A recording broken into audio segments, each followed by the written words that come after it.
तो ऑप्शंस क्या होता है? अब जैसे मान लो कि मैंने डेरिवेटिव्स वाले इंट्रोडक्शन में मैंने बताया था कि जो भी डेरिवेटिव्स होते हैं वो सारे कॉन्ट्रैक्ट बेसिस होते हैं, तो ऑप्शंस भी एक पार्ट है, तो ये भी एक कॉन्ट्रैक्ट बेसिस होगा। जैसे futures and forward, futures and options, these three are the parts of the derivatives. तो उसी तरह जैसे फॉरवर्ड और फ्यूचर भी दो एंटिटीज के बीच में एक कॉन्ट्रैक्ट होता था, वैसे ऑप्शंस भी एक कॉन्ट्रैक्ट फॉर्म में ही होता है, ठीक है। तो ऑप्शंस को पहले हम लोग जान लेते हैं कि एक्चुअली इसकी डेफिनेशन क्या है। तो options are the financial derivatives हैं जिसमें बायर्स को have a right but not obligation but to buy और sell the underlying asset and agreed upon price and upon date. तो जैसे कि मान लो अब इसको मैं समझा देता हूं क्या है, ठीक है। कि फ्यूचर्स में क्या होता था कि अगर ए और बी के बीच में कॉन्ट्रैक्ट हो रहा है तो both are obligated to fulfil that contract, ठीक है। फुलफिल करना ही होता था, उसको फुलफिल करना ही है। बट इन ऑप्शंस क्या होता है कि सपोज ए और बी के बीच में कॉन्ट्रैक्ट हुआ, और एज इन जैसे कि फ्यूचर्स में भी होता था एक एग्रीड अपॉन प्राइस और डिटरमाइंड डेट पे ही होता है, वैसे ऑप्शंस का भी एक्सपायरी डेट होता है, उस एक्सपायरी पे वो कॉन्ट्रैक्ट खत्म हो जाएगा, एंड एक प्री डिटरमाइंड प्राइस वैल्यू पे होता है कि इस प्राइस पे ही ये ऑप्शंस का कॉन्ट्रैक्ट बनेगा। तो जैसे ए और बी में हुआ तो एक टाइम जैसे एक्सपायरी की, जो कॉन्ट्रैक्ट की एक्सपायरी आई, ठीक है।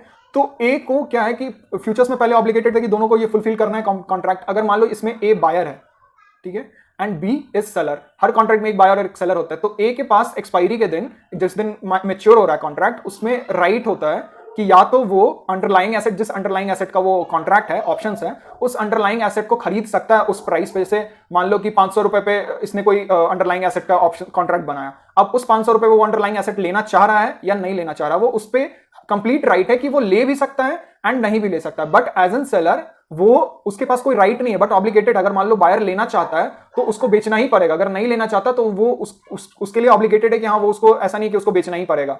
तो बट इस राइट को लेने के लिए ए जो है वो बी को एक प्रीमियम अमाउंट पे करती है, जो कि कॉन्ट्रैक्ट अमाउंट होता है, ठीक है, कॉन्ट्रैक्ट अमाउंट, ठीक है। तो इसी चीज को हम लोग कहते हैं ऑप्शंस। ऑप्शंस का बेसिकली कुछ नहीं होता, ऑप्शंस एक प्रीमियम होता है, ठीक है, जो एक उस कॉन्ट्रैक्ट का वैल्यू होता है, कॉन्ट्रैक्ट का वैल्यू होता है उस कॉन्ट्रैक्ट को बनाने का। तो वही ऑप्शन का ये है जिसमें बायर को राइट मिलता है और सेलर को ऑब्लिगेटेड रहता है। अगर बायर चाहेगा लेना तो ले सकता है उस कॉन्ट्रैक्ट को फुलफिल करना, अगर नहीं चाहेगा तो नहीं लेगा। बट उस अगर वो नहीं ले रहा है या उस कॉन्ट्रैक्ट का अगर कोई राइट, उस राइट को बायर को चाहिए, तो उसके लिए वो एक अमाउंट पे करता है सेलर को कि एट एन एक्सपायरी अगर मैं नहीं लेना चाह रहा हूं तो वो अमाउंट आप कॉन्ट्रैक्ट के टाइम में उसको ले सकते हो, ठीक है। तो इसको मैं डिलीट कर देता हूं ताकि आपको इजी देखने में लगे। वो अभी एग्जांपल दूंगा, वो मैं उसमें आपको क्लियर हो जाएगा कि ये एग्जाम डेफिनेशन क्या कहना चाह रहा है, ठीक है। तो सपोज कि अब यहां पे है, ठीक है, ये कंप्लीट एग्जांपल है, ऑप्शंस का आपको बहुत इजीली समझ में आ जाएगा। ये एक मैन है, ये एक विलेज में, इस विलेज में रहता है। इसको पता नहीं कैसे भी एक कोई सा तो न्यूज आया और इसको कोई कंपनी, ये बहुत दिनों से एक कंपनी एनालाइज कर रहा था जिसका नाम XYZ कंपनी है। वो एनालाइज कर रहा था, वो फैक्ट्री बनाती है, ठीक है, फैक्ट्री बनाती है, और उसको अपना एक फैक्ट्री के लिए उसको एक लैंड चाहिए, जो चाहिए 100 एकर्स, ठीक है, 100 एकर्स का उसको लैंड चाहिए। इसने थ्रू आउट एक एनालिसिस की और उसने एनालिसिस किया कि वो जो 100 एकड़ लैंड है वो इसी के विलेज के अराउंड आ रहा है, और जिसका वो कंपनी जो है वो 4 से 5 लाख रुपए पर एकड़ पे करने को रेडी है। एंड वो जो कंपनी आएगी वो 1 साल बाद आएगी। ये सारी चीजें आप बहुत ध्यान से एग्जांपल सुनो, ठीक है। मैन है, उसने कंपनी एनालाइज किया जो फैक्ट्री बनाने वाली है, और उसको उस फैक्ट्री के लिए लैंड चाहिए जो कि इस विलेज के आसपास ही है। बट वो जो आएगी कंपनी, वो जो बनाना स्टार्ट करेगी वो 1 साल बाद बनाना स्टार्ट करेगी। तो इस मैन ने इस एनालिसिस को एज एन अपॉर्चुनिटी देखा, और ये गया कि विलेज में इसको पता था कि 100 एकड़ ऑफ लैंड अवेलेबल है, बट उसका जो प्राइस है वो सिर्फ 2 लाख रुपए ही है, 2 लाख रुपए पर एकड़ है। और कंपनी जो 1 साल बाद देने वाली है वो कितना देने वाली है, वो 4 लाख रुपए देने वाली है। तो इसने सोचा कि अगर मान लो आपके पास ये ऑप्शन आएगा तो आप क्या करोगे, कि करोगे ना कि हाँ भैया मैं लैंड खरीद लेता हूं और बाद में उसको दे दूंगा। बट अभी लैंड खरीदने के लिए आपके पास डबल प्रॉफिट है, 2 लाख का खरीदोगे 4 लाख में बेचोगे, ठीक है, डबल प्रॉफिट है ऑलमोस्ट। लेकिन अभी उसको पे कर, आपको खरीदने के लिए कितना चाहिए, 2 लाख रुपए पर एकड़ के लिए कितना चाहिए आपको, 2 करोड़ रुपए चाहिए। कितना चाहिए, 2 CR चाहिए। बट इस आदमी के पास जो पैसे थे वो थे सिर्फ 10 लाख रुपए। तो अब इसने क्या किया, यहां ध्यान से सुनना, इसने क्या किया, हर एक ओनर के पास गया, ठीक है, ओनर के पास गया, और इसने क्या बोला कि मैं 1 साल बाद, 1 ईयर बाद आपका लैंड लूंगा, बट उसके लिए मैं अभी आपको 1 साल बाद खरीदूंगा, लेकिन अभी आपको मैं 10,000 रुपीज दे रहा हूं पर एकड़, पर एकड़। हर एक ओनर के पास गया जिसके पास 1-1 एकड़ लैंड था, सपोज 100 एकड़, 100 ओनर्स के पास गया, और हर एक ओनर को इसने 1 साल पे बोला है कि 1 साल पे मैं आपको इसी प्राइस पे खरीदूंगा, 2 लाख पे आपका जो ये लैंड है मैं खरीद लूंगा आपसे, नहीं आओ। और ये हो गया, उसके लिए मैं आपको अभी 10,000 रुपए पे कर रहा हूं। तो ये 10,000 पे जो उसने एक कॉन्ट्रैक्ट बनाया, ठीक है, कॉन्ट्रैक्ट बनाया कितने प्राइस के लिए, 2 लाख रुपए के लिए, और उस प्राइस को इसने कितना दिया है, 10,000 रुपए। तो ये जो 10,000 रुपए है ना, इसको हम लोग कहते हैं कॉन्ट्रैक्ट की प्रीमियम। ठीक है, इसको हम लोग कह दिए कॉन्ट्रैक्ट का प्रीमियम इसने पे किया पर इसको। अब क्या हुआ, सपोज मार्केट जो है आई मीन सॉरी जो कंपनी है वो 1 साल बाद आई विलेज में, और इसने अनाउंस किया कि मुझे 100 एकर्स ऑफ लैंड चाहिए जिसकी वैल्यू मैं 4 लाख रुपए देने के लिए रेडी हूं। अब इसने क्या किया कि ये कंपनी के पास डायरेक्ट गया, क्योंकि इसने पहले हर एक किससे कॉन्ट्रैक्ट बना के रखा था यहाँ पे।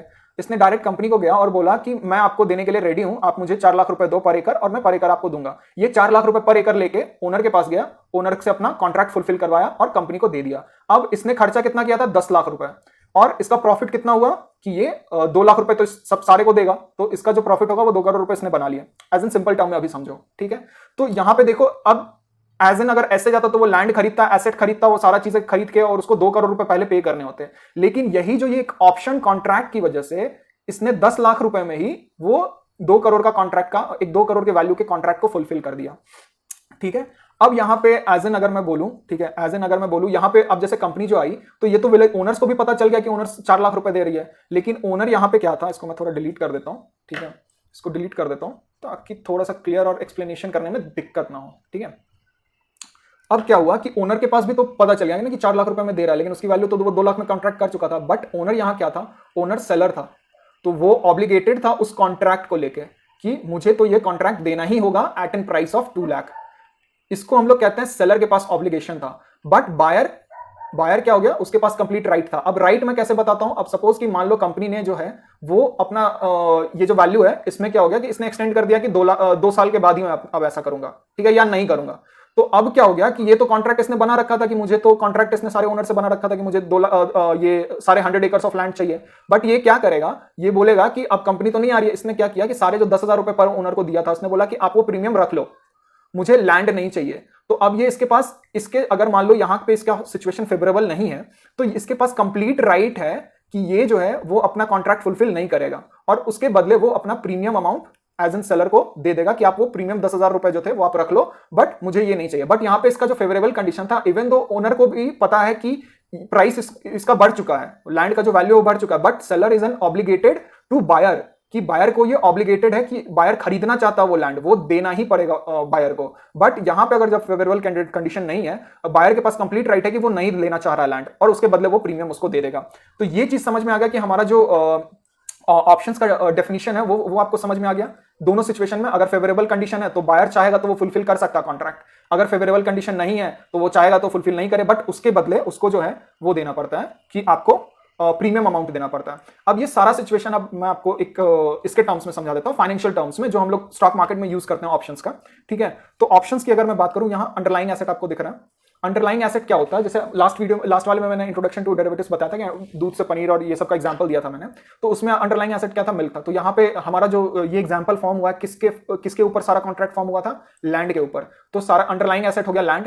प्रीमियम कितना दिया था उसने पर एकड़, 10,000 रुपीज इसने पर एकड़ इसने प्रीमियम दिया। तो प्रीमियम जो हो गया वो एक्चुअली होता है money paid for the holding contract. मैंने पहले बोला था ऑप्शंस का, जो ऑप्शंस में और फ्यूचर्स में यही डिफरेंस होता है कि फ्यूचर्स के कॉन्ट्रैक्ट का वैल्यू नहीं, फ्यूचर्स के प्राइस का वैल्यू होता है। लेकिन इसमें क्या है, ऑप्शंस में आपको फ्यूचर ऑप्शंस के कॉन्ट्रैक्ट को होल्ड करने के लिए आपको पैसे देने होते हैं, जिसको हम लोग प्रीमियम कहते हैं। ठीक है, जिसको हम लोग प्रीमियम कहते हैं। तो प्रीमियम जो है होल्डिंग कॉन्ट्रैक्ट का ये वैल्यू था। ठीक है, और एक्चुअल कॉस्ट कितना था, 2 लाख रुपीज। ठीक, तो यहां अगर मैं दिखाऊं तो इसने जो पे किया, सपोज इस एग्जांपल में इसने जो पे किया वो एक्चुअल कॉस्ट, जब जैसे मान लो कि कंपनी इसको आई देने के लिए सब कुछ हो गया, जैसा उसने एनालिसिस किया था सब कुछ किया, लेकिन इसको एक्चुअल कॉस्ट जो इसको पे करना पड़ा था वो पे करना पड़ा 2 लाख रुपीज प्लस 10,000 रुपीज, क्योंकि 10,000 जो रुपीज है वो कॉन्ट्रैक्ट की वैल्यू है। तो कॉन्ट्रैक्ट का वैल्यू भी बायर को पे करना पड़ता है, और प्लस अंडरलाइंग एसेट का जो वैल्यू है वो भी पे करना पड़ता है। तो कॉन्ट्रैक्ट प्लस अंडरलाइंग एसेट का वैल्यू, तो ये दो value as an buyer options में पे करना पड़ता है। तो उसको जो पे करना पड़ा था वो 2 लाख प्लस 10,000 रुपीज था, यानी कि उसका जो टोटल प्रॉफिट था 2 करोड़, मैंने पहले बताया था वो 2 करोड़ नहीं 1 करोड़ 90 लाख ही था, 1.99 करोड़ था। ठीक है, क्योंकि 10 लाख रुपए उसको एज एन प्रीमियम पे करने पड़े पूरे 100 एकर्स को लेकर।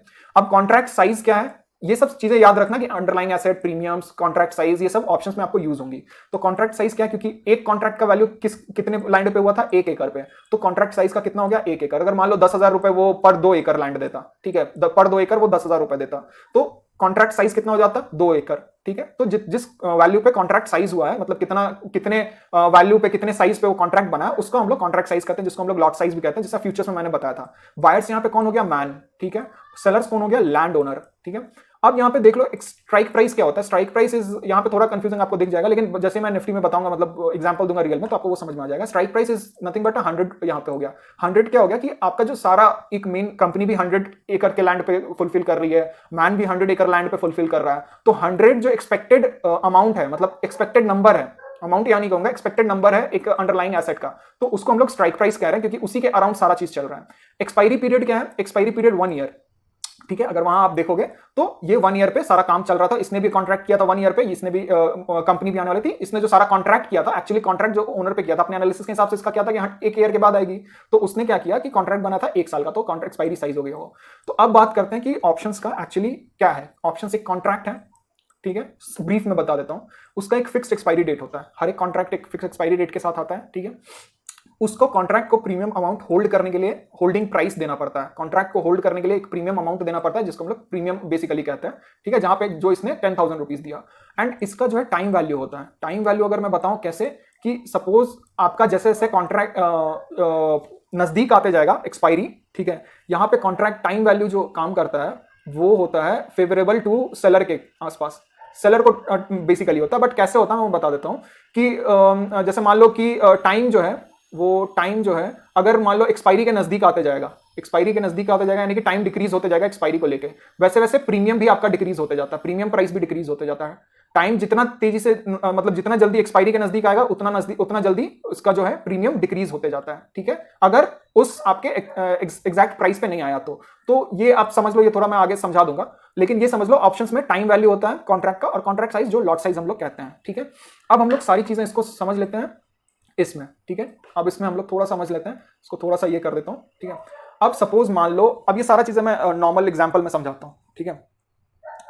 तो सपोज मान लो निफ्टी अभी चल रहा है, आप कोई भी अंडरलाइन एसेट ले सकते हो, एफएनओ के कोई भी स्टॉक्स, बैंक निफ्टी ले लो, या मतलब रिलायंस ले लो, टीसीएस ले लो, कुछ भी ले लो, ठीक है, जो भी आपका एफएनओ का स्टॉक है, लेकिन मैं एग्जांपल दे रहा हूं निफ्टी के तौर पे।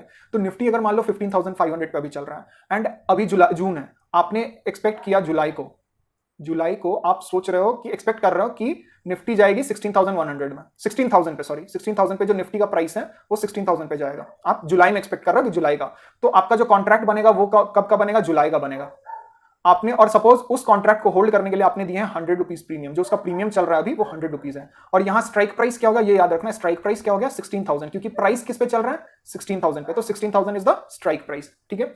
अब यहां पे ये सारा चीज अभी मत समझो कॉल पुट क्या है, मैं सारा चीज अभी मैं सिर्फ बेसिकली इस पे बता रहा हूं कि ये क्या है, ऑप्शंस क्या है, ठीक है। आप ऑप्शन समझ लो तब ये आपको समझ में आ जाएगा। तो अब जैसे मान लो कि यहां पे जो इसने जो कॉन्ट्रैक्ट साइज का जो पे किया था वो 10,000 प्लस 2 लाख रुपीज किया था, तो एक्चुअल इसका प्राइस कितना है?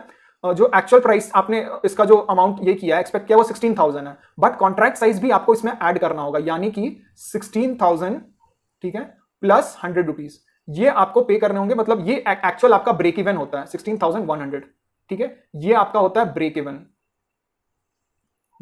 ठीक है, जिसको हम लोग बी कह लेते हैं, ठीक है, बी। तो break even is nothing but जो स्ट्राइक प्राइस होता है, स्ट्राइक प्राइस प्लस प्रीमियम, ठीक है, यहां पे एज इन बायर के लिए, ठीक, एज इन बायर के लिए ये होता है। तो आप समझो कि यहां पे मैं कहने का मतलब ये हुआ कि आप अगर ये एक्सपेक्ट कर रहे हो कि 16,000 प्राइस जाएगा, बट आपको जो प्रॉफिट होगा वो 16,100 के ऊपर होगा, क्योंकि 100 रुपीज आपको प्रीमियम भी इसमें ऐड करने होंगे। सपोज मार्केट अगर 16,200 गया है, तो आपका जो प्रॉफिट होगा वो 100 रुपीज ही होगा, ठीक है, 100 रुपीज ही होगा, 100 रुपीज इंटू जो कॉन्ट्रैक्ट साइज हुआ। सपोज निफ्टी का कॉन्ट्रैक्ट साइज 75 है, तो 75 हो गया आपका 100 इंटू 75, यानी कि 7,500 रुपए आपको प्रॉफिट होगा, ठीक है। तो सपोज मान लो निफ्टी जो है, निफ्टी हो गया 16,040 रुपीज पे क्लोज हुआ है ऑन एक्सपायरी, जो आपका जो एक्सपायरी डेट था उस पे। तो आपका जो प्रीमियम आप कितना लॉस करोगे? आपका 16,000 तो गया, लेकिन फिर भी आप लॉस में हो, क्योंकि आपका जो ब्रेक इवन है वो 100 रुपीज था, एक्स्ट्रा 100 रुपीज, क्योंकि आपने प्रीमियम भी आप उसमें ऐड किया हुआ है, तो कॉन्ट्रैक्ट का वैल्यू भी उसने ऐड किया हुआ है उस अमाउंट में। तो आपका जो प्राइस होगा वो, जैसे मान लो आपने प्रीमियम पे किया था 100 रुपीज माइनस 40 रुपीज, ये जो 60 रुपीज है वो आपका लॉस हो गया एज इन बायर, ठीक है, एज इन बायर। अगर मान लो 16,250 आया, 250, तो आपके ब्रेक इवन से कितना है? 150 रुपए ऊपर है, यानी कि 100 माइनस 250 इज इक्वल्स टू 150। तो ये हो गया 150 का जो आपका प्राइस है वो आपका प्योर प्रॉफिट हो जाएगा। तो आपके इसमें जब एज एन बायर होते हो तो आपका जो प्राइस हो जाता है वो स्ट्राइक प्राइस प्लस प्रीमियम हो जाता है, ठीक है। अब इसको मैं डिलीट कर देता हूं, थोड़ा सा क्लियर कर देता हूं। और सिमिलरली होता है बायर्स सेलर्स के लिए उसके नीचे आना चाहिए, उसका भी ब्रेक इवन वही होगा, ठीक है। लेकिन एज एन बायर आपको क्या हो गया कि आपको उतना 16,000 अगर गया भी तो भी आपको प्रॉफिट नहीं होने वाला है। इट्स लाइक सिमिलरली दिस, आप गोल कर भी लियो तो भी this is going to happen, ठीक है। बट अगर आप सेलर हो, ठीक है, किसी ने आपने अगर बाई किया तो कोई सेल भी तो किया होगा तभी ये कॉन्ट्रैक्ट फुलफिल हुआ है। तो एज एन सेलर भी आपको क्या होता है कि 16, एक minute, I think some problem, या 16,100 के नीचे जाएगा। सपोज मार्केट जो है 16,000 सेम अगर ले लेता हूं मैं, 16,040 आया है तो 60 रुपीज आपने लूज किया, लेकिन इसने गेन किया 60 रुपीज। तो एज एन सेलर आपका ये होता है फायदा। अब ये मान लो कि यहां पे अगर मान लो इसकी मैं बात कर लूं, क्या कहता हूं, एक मिनट, इसको मैं डिलीट कर देता हूं। अब मैं ये बताता हूं कि इसमें बायर्स को क्या ये होता है कि सपोज मान लो मार्केट ऊपर गया, और भी ऊपर जा सकता है मार्केट, ठीक है। मार्केट आपका ऊपर जाते जाते सपोज 17,000 भी जा सकता है ऑन एक्सपायरी, आपका 18,000 भी जा सकता है, कुछ भी जा सकता है मार्केट। तो एज एन बायर आपको जो लॉस होगा वो सिर्फ होगा कितना, 7,500, जो कॉन्ट्रैक्ट साइज है 100 rupees plus into contract size. तो आप एज एन अगर मार्केट नीचे जाता है, अगर रह जाता है 16,100 के नीचे, 16,000 या 16,000 के नीचे अगर रहता तो max to max you will lose 100 rupees का प्रीमियम, ठीक है। अगर मार्केट 16,000 से उठ के, अगर मान लो 16,000 से उठ के 18,000 चला जाता है, तो what you will gain 2,000 minus जो प्रीमियम आपने पे किया है, तो आपको 19,000 का पॉइंट्स का प्रॉफिट होगा। तो मार्केट तो ऊपर कहीं भी जा सकता है, तो इसीलिए जो बायर्स होता है, बायर्स को जो पे करने होते हैं ऑप्शंस को, कॉन्ट्रैक्ट को फुलफिल करने के लिए, वो सिर्फ जो प्रीमियम अमाउंट होता है वही पे करना होता है इनटू कॉन्ट्रैक्ट साइज, ठीक है, यही अमाउंट पे करना पड़ता है। बट एज एन सेलर के पास तो ये भी है कि मार्केट तो कहीं भी ऊपर जा सकता है, लेकिन वो कितना गेन करेगा, अगर मार्केट 16,000 से या 16,100 से नीचे, 16,000 सपोज मान लो इसके नीचे है मार्केट, तो वो मैक्स टू मैक्स कितना करेगा, 100 रुपीज ही गेन कर सकता है। बट अगर 16,000 से ऊपर चला गया या 16,100 से ऊपर गया, तो उसके बाद उसका अनलिमिटेड रिस्क हो जाता है कि अगर मान लो 17,000 पे क्लोज हुआ तो उसको 900 रुपए चुकाने होंगे, 900 रुपए उसका लॉस होगा। 18,000 हुआ तो उसको 1900 रुपए करना पड़ेगा।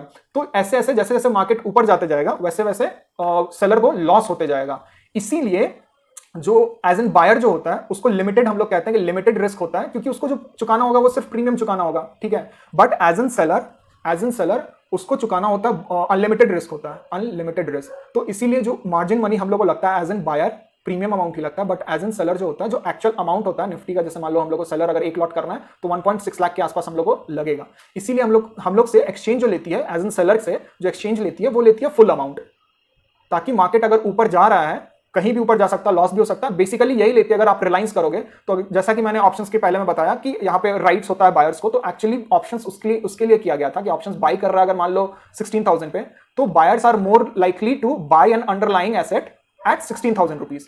तो अगर मान लो बायर अगर मान लो ये करना चाह रहा है कि सपोज रिलायंस के लिए खरीदा, रिलायंस पे अगर उसने चाहा कि मैं 2,000 का कॉल बाई कर लेता, आई मीन ऑप्शंस बाई कर लेता हूं, ठीक है, और जैसे ही 2,000 पे पहुंचेगा तो मैं क्या करूंगा, रिलायंस बाई कर लूंगा। तो एज एन सेलर उसको 2,000 के प्राइस पे 250 क्वांटिटी रिलायंस का जो लॉट साइज है वो एज एन बायर को देना ही पड़ेगा अंडरलाइंग एसेट का। तो उसके लिए उसको 250 क्वांटिटी का जो रिलायंस है उसका वर्थ ऑफ शेयर उसको होल्ड करना पड़ेगा, ठीक है। बेसिकली जो फ्यूचर कॉन्ट्रैक्ट होता है उसका होल्ड करना पड़ता है। तो इसीलिए सेलर को एक्चुअली अंडरलाइंग अमाउंट का एक part, max to max part आपको होल्ड करना पड़ता है। उसके लिए अमाउंट जो मार्जिन लगता है सेलर को ज्यादा लगता है एंड बायर को कम लगता है। तो आपको तो बड़ा अच्छा लग रहा होगा कि बायर एज एन मुझे तो पे करना होगा सिर्फ 100 rupees, but as an seller मुझे बहुत ज्यादा पे करना पड़ रहा है। तो अब ये हो गया बायर का फायदा, कि बायर होने का फायदा क्या होता है कि आपको लिमिटेड पैसे पे करने होते हैं और अनलिमिटेड प्रॉफिट होता है। बट अब मैं सेलर का फायदा बताता हूं, बेसिकली सेलर का क्या फायदा होता है, ठीक है, वो मैं आपको समझा देता हूं। थोड़ा सा इजी है, समझ में आया, आई होप यहां तक आप लोगों को समझ में आ गया होगा, ठीक है। तो अगर मैं सेलर की बात करूं तो सपोज मार्केट जो है यहाँ पे सेलर के पास जो है वो टाइम वैल्यू काम करती है, ठीक है, टाइम इसके साथ काम करती है। सपोज मार्केट जो है, अब बायर कब पैसा बना सकता है, बायर कब पैसा बना सकता है, जब मार्केट ड्रास्टिकली ऊपर आएगा, ठीक है। बट एज एन सेलर कब पैसा बना सकता है, जैसे मान लो 15,000 है, 15,500 पे मार्केट है, वहां पे कॉन्ट्रैक्ट एग्जीक्यूट हुआ। अब ये मार्केट नीचे से जाके 15,000 के आसपास यहीं पे अगर ऐसे से होवर कर रही है तो भी सेलर पैसा बनाएगा, क्योंकि इसका प्रीमियम अमाउंट है वो जीरो हो जाएगा, ठीक है। अगर मान लो मार्केट ऊपर जा रही है और 16,000 के नीचे ही क्लोज हुआ, सपोज 15,950 पे क्लोज हुआ, तो भी सेलर पैसा बनाएगा, ठीक है। एंड सपोज मान लो मार्केट 15,000 पे क्लोज हुआ, यहां से और 500 पॉइंट नीचे, तो भी सेलर पैसा बनाएगा। तो इसके पास फेवरेबल कंडीशन बहुत सारे हैं कि मार्केट 16,000 नहीं जाना चाहिए, इसके पास सेलर को बस ये रहता है कि ये प्राइस है वो प्राइस नहीं जाना चाहिए, ठीक है। उसके नीचे रहे या उसके आसपास ऐसे होवर करेगा तो भी उसको पैसा बनेगा। अब मैं बताता हूं ये थोड़ा डिलीट कर देता हूं, टाइम वैल्यू बताता हूं कैसे होता है, टाइम वैल्यू कैसे काम करता है इसमें।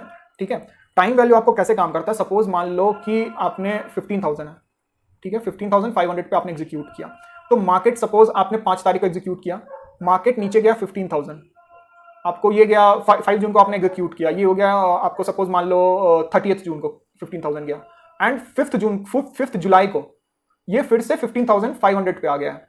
ठीक है, और आपने 5 जून को जो आज आपने जो एग्जीक्यूट किया वो आपने प्रीमियम कितना पे किया, 100 रुपीज, और वापस ये नीचे गया तो धीरे धीरे इसका जो प्रीमियम है वो घटता जाएगा क्योंकि आपके रिवर्स डायरेक्शन में जा रहा है। एंड जैसे जैसे आपकी मार्केट ऊपर फेवरेबल कंडीशन में आई, लेकिन आपने 5 को एग्जीक्यूट किया था और 5 जून को, और 5 जुलाई को अगर आप देखोगे तो इसकी जो प्रीमियम प्राइस होगी ना वो 100 रुपीज नहीं होगी, वो अराउंड होगी आपकी 40 to 60 रुपीज।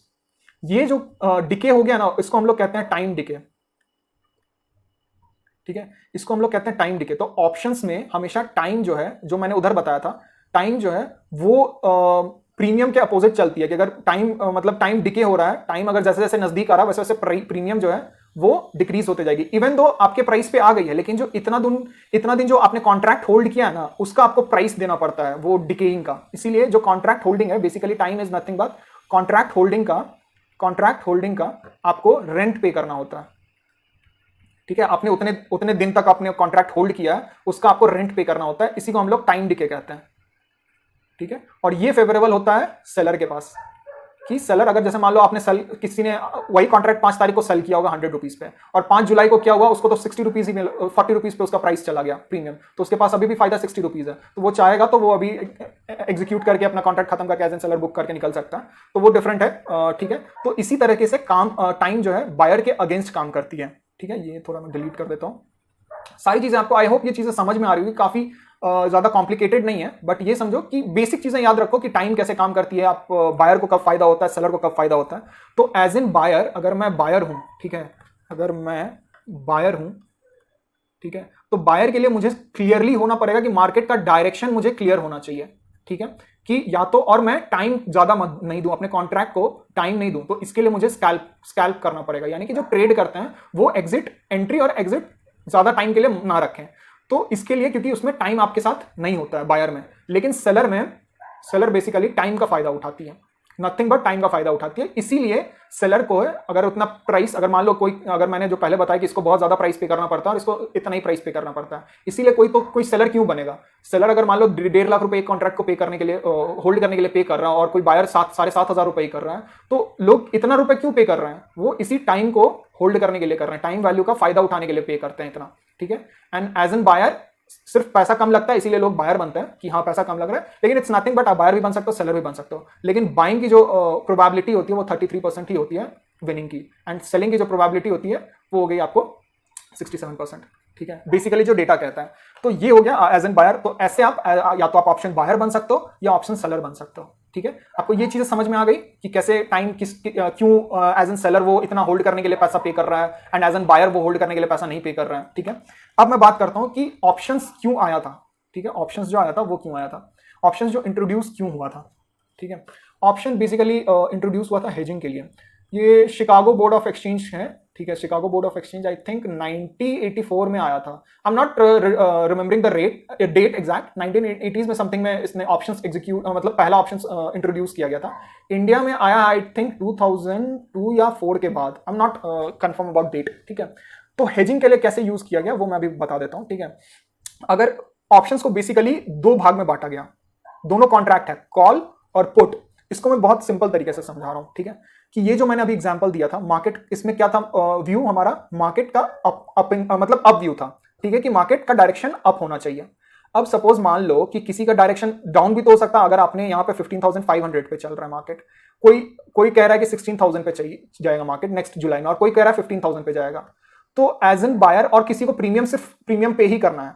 ठीक है, तो मतलब दोनों केस में सबको बायर ही बनना है कि मुझे ऑप्शन बायर ही बनना है। तो ऐसे सिनेरियो में अगर एक ही ऑप्शन कॉन्ट्रैक्ट होता, तो अगर आपका व्यू ऊपर है तभी आप बायर बन सकते हो, अगर नीचे है तो आपको सेलर बनना पड़ेगा, उतना पैसा पे करना पड़ेगा, आप बायर नहीं बन सकते। तो ये रिस्ट्रिक्शन हटाने के लिए इसको 2 पार्ट में बांटा गया कि अगर आप बायर ही बनना चाह रहे हो और अपवर्ड डायरेक्शन है तो आप कॉल में एग्जीक्यूट करो, और अगर आपका डाउनवर्ड डायरेक्शन है और तो भी आप बायर बनना चाह रहे हो तो आप पुट में एग्जीक्यूट करो। ठीक है, तो कॉल का मतलब होता है कि कॉल अगर बाइंग में आप एग्जीक्यूट करना चाह रहे हो, बायर एंड सेलर दोनों में होगा, बाइंग, अगर बाइंग में आप एग्जीक्यूट करना चाह रहे हो, बायर बनना चाह रहे हो ऑप्शन, और आपका व्यू अपवर्ड डायरेक्शन में है, तो आप कॉल बाई करो, यानी कि इसको हम लोग सी से डिनोट करते हैं। कॉल आप बाई करोगे तो आपका ये सारा एग्जांपल आ जाएगा, ठीक है। और अगर आपका व्यू 15, जैसे मान लो अभी मैंने बोला कि 15,500 पे है और किसी का व्यू है 15,000 पे जाएगा मार्केट जुलाई में, ठीक है, तो उसको भी बायर ही बनना है, तो वो कॉल ऑप्शन सेल क्यों करेगा, उसको बायर बनना, तो उसके लिए वो पुट ऑप्शन बाई करेगा, जिसको हम लोग पी कहते हैं, ठीक है, वो पी बाई करेगा। तो इसीलिए दो चीजें कॉन्ट्रैक्ट में आई कि ऑप्शंस को अगर दोनों को अगर बायर बनना है तो कोई एक रिस्ट्रिक्शन क्यों हो कि हाँ एक अगर अप व्यू होगा तो ही आप बायर बन सकते हो, डाउन व्यू होगा तो आप बायर नहीं बन सकते हो, तो उसको क्लियर करने के लिए दिस इज एग्जीक्यूटेड कि कॉल और पुट में डिवाइड किया गया। एंड मैं इसका ये नहीं करने वाला कि आपको डेफिनेशंस क्या है, ये सब चीजें आप पढ़ लो, वो ज्यादा ये है, मैं बेसिकली आप समझा देता हूं कि आप समझे कि ऑप्शंस एक्चुअली है क्या। तो अगर मान लो कि अब यहां पे जैसे मान लो, ठीक है, एक minute, I think some problem is there.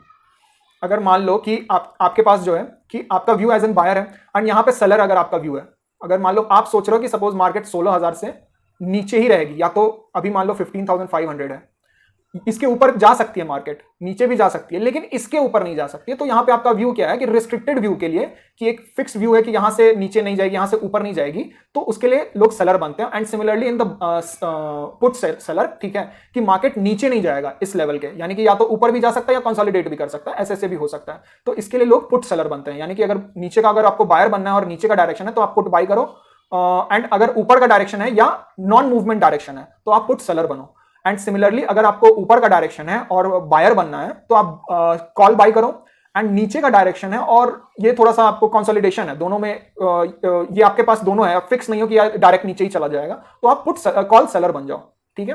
तो ऐसे कॉल एंड पुट को डिवाइड किया गया, ठीक है। अब मैं बताता हूं कि इसको हेजिंग के लिए कैसे इंट्रोड्यूस किया गया था। कि सपोज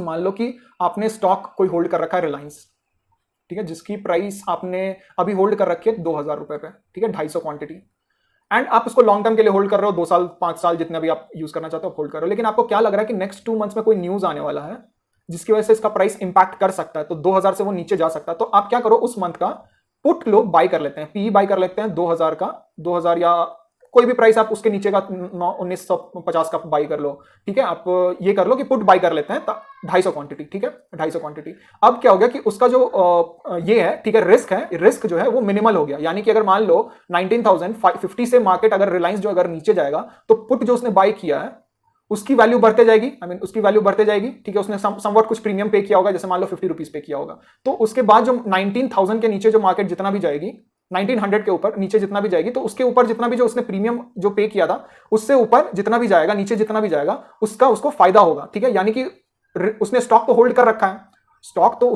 रखा है, लेकिन नीचे का रिस्क मिनिमाइज करने के लिए यहां पे उसको लॉस होगा, लेकिन उसको ये नहीं है कि मैं ज्यादा लॉस में जाऊं, क्योंकि वो लॉन्ग टर्म के लिए होल्ड कर रहा है, क्योंकि वापस वो जुलाई में अगर जैसे मान लो नेक्स्ट मंथ न्यूज आ रहा है, जुलाई में वो नीचे जाके फिर ये अगस्त सितंबर अक्टूबर में ये मार्केट ऊपर जा सकता है, रिलायंस ऊपर जा सकता है, तो उस जुलाई के रिस्क को मिनिमाइज करने के लिए उसने उस मंथ का पी बाई कर लिया ताकि वो नीचे का रिस्क मैनेज कर सके। इसी मैनेजिंग को मतलब हेजिंग के टर्म्स में यूज किया गया कि ऑप्शंस को लोग हेजिंग के लिए टर्म्स में यूज करते हैं, और इसकी बहुत डिफरेंट स्ट्रैटेजीज है, वो भी मैं बताऊंगा आगे के क्लास में, ठीक है। तो ये हो गया, आपको क्लियर हो गया कि ऑप्शंस हेजिंग के लिए क्यों यूज करते हैं। बेसिकली रिस्क को मिनिमाइज करने के लिए ऑप्शंस का यूज किया गया था, ठीक है, ऑप्शंस को हेजिंग के लिए यूज किया गया रिस्क मिनिमाइज करने के लिए, ठीक है। अब आते हैं ऑप्शंस में भी 3 चीजें होती है, अब इसको थोड़ा सा समझ लो, ये लास्ट है, इस पे ऑप्शंस हमारा आपको पूरा आई थिंक समझ में आ जाएगा, ठीक है। तो इसके लिए आपको आता है 3 चीजें in the money, same call के हिसाब से भी आएगा ये एंड पुट के हिसाब से आएगा, दोनों में ये तीनों चीजें आएंगी, in the money, at the money, out of the money, ये 3 चीजें हमें जानना, ये जान लो, ये ज्यादा इंपॉर्टेंट है, ठीक है। अब इसको मैं एक्सप्लेन करता हूं, कैसे आपको मैं एक्सप्लेन कर देता हूं, ठीक है, इसको मैं एक्सप्लेन कर देता हूं। सपोज, ठीक है, सपोज ये एक पीक है, ठीक है, ये ए पॉइंट है, ये बी पॉइंट है, ये सी पॉइंट है, ये डी पॉइंट है, ये ई पॉइंट है, ठीक है। इसको हम लोग, इस पीक को हम लोग कह देते हैं buying peak and selling decline, ठीक है। यहां से अगर मान लो नीचे जा रहा है तो सपोज मार्केट ही है कि मार्केट ऊपर जा रहा है तो बाई हो गया, नीचे जा रहा है तो सेल हो रहा है, ठीक है। तो ये आपका व्यू, जैसे मान लो ये एक पॉइंट है, ठीक है, यहां पे कोई कार है, सपोज ये कार है, और ये जो कार चलते चलते पहुंच गई बी को ये कार पहुंच गई, तो जो इसका बी पॉइंट होगा ना, वो इसको हम लोग कह देंगे एट द मनी, और ये नीचे चला, ये जो नीचे का ए पॉइंट है इसको हम लोग कह देंगे इन द मनी, और ये जो सी पॉइंट है जिसको इसको अचीव करना है वो हो गया इसको आउट ऑफ द मनी। अब कैसे? एट द मनी जिस पॉइंट पे है, जैसे मान लो अगर निफ्टी इस पॉइंट पे है तो इस पॉइंट पे जो जिस प्राइस पे है निफ्टी तो उसको हम लोग कहते हैं एट द मनी बाइंग के टर्म में। जैसे मान लो कॉल, अगर मान लो कॉल है तो बेसिकली आप ये रखो कि कॉल को हम लोग बाइंग के लिए रखते हैं, पुट को हम लोग सेलिंग के लिए रखते हैं। मतलब अगर मार्केट नीचे जा रहा है तो हम लोग पुट बाई करेंगे, और मार्केट ऊपर जा रहा है तो हम लोग कॉल बाई करेंगे। तो कॉल अगर ऊपर जा रहा है मार्केट, यानी कि आप बाई कर रहे हो, तो इसके लिए अंदर का जो जितना भी जिस प्राइस पे अंदर जितना भी इसके नीचे का प्राइस है वो हो जाएगा इन द मनी, यानी कि अंदर का मनी। और जिस प्राइस पे है उसको हो जाएगा एट द मनी, और जो प्राइस उसको अचीव करना है वो हो गया आउट ऑफ द मनी। अब सपोज मान लो ए के पास ही प्राइस होती तो ए हो अभी रहता एट द मनी, और इसके नीचे का जितना भी होता वो इन द मनी होता, और अभी बी भी इसके लिए आउट ऑफ द मनी होगा और सी भी इसके लिए आउट ऑफ द मनी होगा। अब सपोज मान लो कि यहां पे पहुंचा कुछ, ठीक है, यहां पे पहुंचा तो सी हो गया एट द मनी, ठीक है, बी हो गया इन द मनी और ए भी हो गया इन द मनी, और इसके ऊपर अगर मान लो और जाना रहता तो इसके लिए जो भी प्राइस होता वो हो गया आउट ऑफ द मनी। अब मान लो मार्केट यहां पे है, अगर मान लो यहां पे कोई कार है और इसको डिक्लाइन नीचे जाना है, तो जैसे मान लो मार्केट को ही कर लो कि यहां पे पॉइंट और यहां से मार्केट नीचे जाएगा, तो यहां से क्या हुआ कि अब मार्केट नीचे जब जाता है ना तो इसके लिए जो पुट के लिए उल्टा हो जाता है कि जैसे मान लो सी है तो सी तो एट द मनी तो समझ में आ जाओगे, एट द पॉइंट का हो गया, ठीक है, एट द पॉइंट जो प्राइस होगा वो एट द मनी हो जाएगा। और जैसे मान लो डी पे प्राइस पहुंचा, ठीक है, तो डी जो हो गया वो एट द मनी हो गया, और इसके अंदर का यानी कि जो ये अंदर पार कर चुका है, मतलब पास कर चुका है, वो हो गया आपका इन द मनी, सी हो गया इन द मनी, एंड ई हो गया वो हो जाएगा अभी आउट ऑफ द मनी। अब जैसे मान लो यहां पे प्राइस पहुंचा तो ये हो गया एट द मनी, डी हो गया इन द मनी, और जैसे मान लो इसके ऊपर और कोई प्राइस होगा एफ प्राइस, ठीक है, एफ प्राइस वो हो जाएगा आउट ऑफ द मनी। यानी कि पुट में क्या होता है, अगर मैं इसको थोड़ा सा ये कर दूं क्लियर हो जाएगा आपको, ठीक है। पुट में क्या होता है कि पुट में प्राइस जैसे जैसे नीचे जाएगी, एक मिनट, जैसे जैसे प्राइस नीचे जाते जाएगा तो ये प्राइस अचीव होना है, क्योंकि मार्केट को अगर नीचे जाना है तो जैसे मान लो 15,500 है तो उसको नीचे जाने के लिए कौन सा प्राइस अचीवेबल होगा, 15,000, उसके नीचे जाने के लिए कौन सा प्राइस 14,500। तो जैसे जैसे नीचे जा रही है मार्केट तो जो अचीवेबल प्राइस है डाउनवर्ड डायरेक्शन को कंटिन्यू करने के लिए, तो वो अचीवेबल प्राइस उसको आउट ऑफ द मनी लगता है, और जो अचीव कर चुका है वो इन द मनी हो गया, क्योंकि डाउनवर्ड डायरेक्शन को कंटिन्यू करने के लिए वो अचीव करना होगा नीचे का प्राइस, तो इसलिए जो नीचे का प्राइस अचीव करना होता है उसको हम लोग आउट ऑफ द मनी कहते हैं, और जो अचीव कर चुका होता है उसको हम लोग इन द मनी कहते हैं। एंड सिमिलरली अगर कॉल की मैं बात करूं, ठीक है, कॉल के लिए अगर मैं बात करूं सी के लिए, तो सी के लिए क्या है, मार्केट को ऊपर जाना होगा, और मार्केट को ऊपर जाने के लिए प्राइस को अप ट्रेंड में रखने के लिए ऊपर का प्राइस अचीव करना होगा, यानी कि 15,500 है तो उसको ऊपर का ट्रेंड अचीव करने के लिए, कंटिन्यू करने के लिए 16,000 पहुंचना होगा, 16,500 पहुंचना होगा। तो जैसे जैसे मार्केट उसको अचीवेबल पॉइंट होता है ना उस डायरेक्शन को अचीव करने के लिए, वो हो जाता है आउट ऑफ द मनी, ठीक है, और जो अचीव कर चुका होता है उसको हम लोग कहते हैं इन द मनी। अब यहां पे मैं आपको दिखा देता हूं, ठीक है, जैसे आप इसके वेबसाइट पे जाओगे, एनएससी के वेबसाइट पे आप यहां पे देख लो, ठीक है, अगर मान लो निफ्टी का ये है, ठीक है, यहां पे आपको दिख रहा है कॉल साइड, ये दिख रहा है पुट साइड। अब जैसे मान लो अभी करंट प्राइस जो निफ्टी का चल रहा है वो 15,650 चल रहा है, तो इसको हम लोग अगर कह देंगे एट द मनी, ये हो गया हमारा एट द मनी, और ये हमारा अचीवेबल प्राइस है फॉर द कॉल, सॉरी ये हमारा अचीवेबल प्राइस है भरने के लिए। अगर अप ट्रेंड जाना है तो 15,650 है, तो 16,000 जाएगा, 5,900 जाएगा, 5,950, 16,000, 1650, तो ये हमारा अचीवेबल प्राइस है अप ट्रेंड को कंटिन्यू करने के लिए। तो इसलिए जो ये व्हाइट पार्ट है इसको हम लोग आउट ऑफ द मनी कहते हैं, और जो अचीव कर चुका है यानी कि वो अप ट्रेंड करने के लिए वो अचीव कर चुका है उसको हम लोग इन द मनी कहते हैं। सिमिलरली पुट में क्या होता है, डाउनवर्ड डायरेक्शन को अचीव करना होता है, तो डाउनवर्ड डायरेक्शन को अचीव करने के लिए लोअर प्राइस चाहिए। तो अब देखो 15,650 के नीचे 15,600 है, 15,550 है, 15,500 है, तो ये है अचीवेबल प्राइस डाउनवर्ड को कंटिन्यू करने के लिए, तो उसको हम लोग कहते हैं आउट ऑफ द मनी, ठीक है। तो ऐसे ही आप लोग डिफरेंट आप ये कर सकते हो। जैसे यहां देख लो आप डिफरेंट आपके स्टॉक्स हैं, 150 के आसपास एफएनओ के स्टॉक्स हैं आई थिंक, हाँ, तो उतना स्टॉक्स आप देख लो, कोई भी अगर आप डालना चाहो तो आपको सारे के दिख जाएंगे, बायोकॉन का देख लो, कोई भी स्टॉक्स है सारे का आपको यहाँ पे मिल जाएगा। तो आई होप आपको ये समझ में आ गया होगा कि इन द मनी क्या है, आउट ऑफ द मनी क्या है, ऑप्शंस क्यों होता है, कॉल पुट, सारी चीजें आपको समझ में आ गई होगी। तो ये था हमारा पूरा ऑप्शंस का रैपअप, ठीक है। तो आई होप आपको ये वीडियो बहुत अच्छा लगा होगा और आपको ये समझ में आओगे कि ऑप्शंस बेसिकली क्या है। तो ऑप्शंस को मैं अब ये सीरीज लाऊंगा, उसकी स्ट्रैटेजीज भी मैं लाना शुरू करूंगा, ठीक है। उसके लिए आप मेरा ये चैनल सब्सक्राइब कर लो, और कमेंट में लिखो कि अगर अच्छा लग रहा है तो लाइक करो, शेयर करो, सब्सक्राइब करो, अपने दोस्तों के साथ शेयर करो कि ये ऑप्शंस समझ सकें जो ऑप्शंस सीखना चाहते हैं। तो उसके लिए आपको बेसिक क्लियर होना जरूरी है, ठीक है। एक आपका यहाँ पे ये है इंट्रोडक्टिव, आप यहाँ पे देख सकते हो, वैसे मैंने आई बटन में डाल रखा है। तो ऑप्शन सीरीज आप ऑप्शंस की कुछ स्ट्रैटेजीज यहाँ भी देख सकते हो, ठीक है, कुछ स्ट्रैटेजीज में लाऊंगा। तो आई होप ये आपको वीडियो अच्छा लग रहा होगा, अगर अच्छा लग रहा है तो लाइक करें, शेयर करें, सब्सक्राइब करें। Till then thank you. तो चलिए बात करते हैं